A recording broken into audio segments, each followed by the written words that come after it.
नवरा बायकोमध्ये नेहमीच किरकोळ भांडण होत असतात. मात्र ह्या भांडणाचं रूपांतर भयंकर झालं तर नक्कीच संसाराचा शेवट होतो. बायकोवरचा संशय हा मनात ठेवून एका 27 वर्षीय तरुणाने आपल्या गर्भवती पत्नीला संपवलं आणि नंतर तिच्यासोबत एवढं भयंकर कृत्य केलं ते पाहून प्रत्येकाच्याच अंगावर काटा येईल. 27 वर्षीय शमाला महेंद्र रेड्डी यांनी संशयाच्या भरात आपल्या 21 वर्षीय गर्भवती पत्नीची गळा दाबून हत्या केली आणि नंतर तिच्या शरीराचे लहान लहान तुकडे करून नदीत फेकले. एकेकाळी प्रेमाने सुरू झालेलं नातं संशय आणि जळफळाट या वादामुळे भीषण खून प्रकरणात बदललं. या घटनेमुळे संपूर्ण परिसरच हादरून गेला. ही धक्कादायक घटना हैदराबादच्या मेलीपट्टी या ठिकाणी घडली आहे.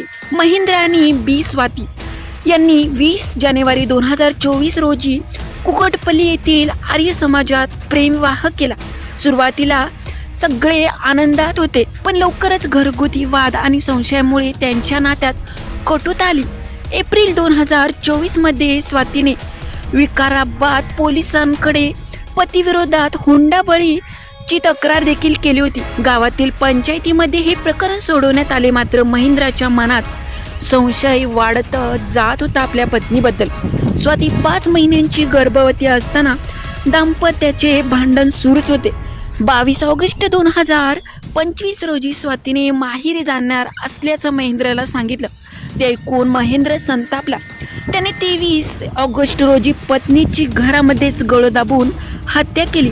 त्यानंतर मृतदेहाचे कुऱ्हाडीने तुकडे करून डोके हात पाय नदीत फेकून दिले तर धड आपल्या खोलीत लपवून ठेवले. ही घटना ज्यावेळी सगळ्यांना माहिती झाली सगळ्याच्या अंगावर शहारे आले. सगळेच घाबरून गेले. रचकोंडा पोलीस आयुक्त जी सुधीर बाबू आणि DCP पद्मजा यांच्या मार्गदर्शनाखाली मेडीपल्ली पोलिसांनी तात्काळ कारवाई करत आरोपी महेंद्रला अटक केली.